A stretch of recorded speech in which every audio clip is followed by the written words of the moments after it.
Har kuni tong saharda Said Akbar aka Hoshimov sherigi bilan birga aholi chiqindilarini yig'ish uchun ish faoliyatiga kirishadilar. 7 da ish boshlanadi. 7 da 2,5 soat, 2 soatda mashinani to'ldirishadi. 2 soat yo'l yuramiz to'kkani. Bizning rayonda to'kadigan svorka yo'q. Ya Qapchig'iga boramiz, yo'qsa Bog'dod tomonga boramiz.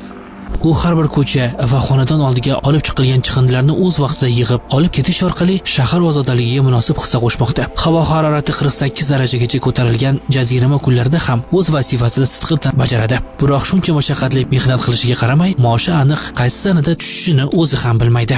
Oylikda endi 5 million degan, ana to'liq 5 million olganim yo'q. Pul so'rasak beryapti 1 million, 2 million shu nima qilib. Nima bo'yicha-da, ro'yxat bo'yicha. Nechta shopir bor edi, nechta ishchilar bor.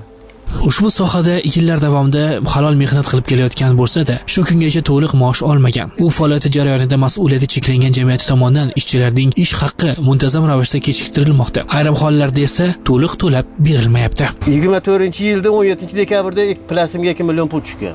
Shundan sha plastimga pul tushgan yo'q. Ha, shu to'g'ri, shunda turisini aytyapman sizlarga. So'rayapsizmi? Ha, so'rayapmiz. Inkassi ochilsin, shuni deyishyapti. Lekin olganingiz yo'q. Yo'q, shu so'rasak 500 ming, 1 million pul beradi. Shu endi turisini eshitish kerak-da, nima kerak? Said Akbar aka kabi yana 13 nafar ishchining ham ish haqqi o'z vaqtida to'lab berilmagan. Ha, tirikchilik endi bu bolalar bakalashga teradi. Men bolalarim katta o'qib qolgan, shuning uchun yuribman men. 4 yil nashaga ishlayman men. Shu sababli xodimlar bir necha bor korxona rahbariga yozma ham og'zaki tarzda murojaat qilib, mehnat haqqini o'z vaqtida to'lashni so'ragan. Hisob raqamimizda inkassa topshiriqnomalari ko'payib ketdi. Har oyda o'sha oylik to'lovlarni sud orqali ijro varaqasi bilan majburiy byurosiga topshiryapti va byuroda ijro varaqalari ko'payib, inkassa topshiriqnomalari ko'payib ketdi. Bularni to'lovlarni to'laguncha soliq qarzdorligi ham o'tirib, mana shu oylarda ish haqqi bo'yicha bog'liq jicha muammolar paydo bo'ldi.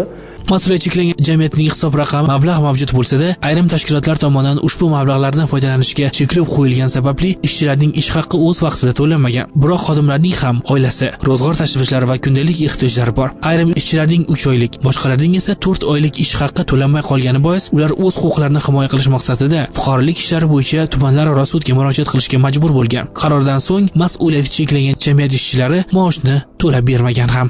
Fuqarolik ishlari bo'yicha Rishton tumanlari sudining qaroriga asosan 14 nafar fuqaroga 350 million so'mlik ish haqi undirish bo'yicha ijro hujjati bo'lmay kelib tushgan bo'lib, ushbu ijro hujjatini majburiy ijro byurosi tomonidan undirilib, undiruvchilarga o'tkazib berilishi ta'minlandi.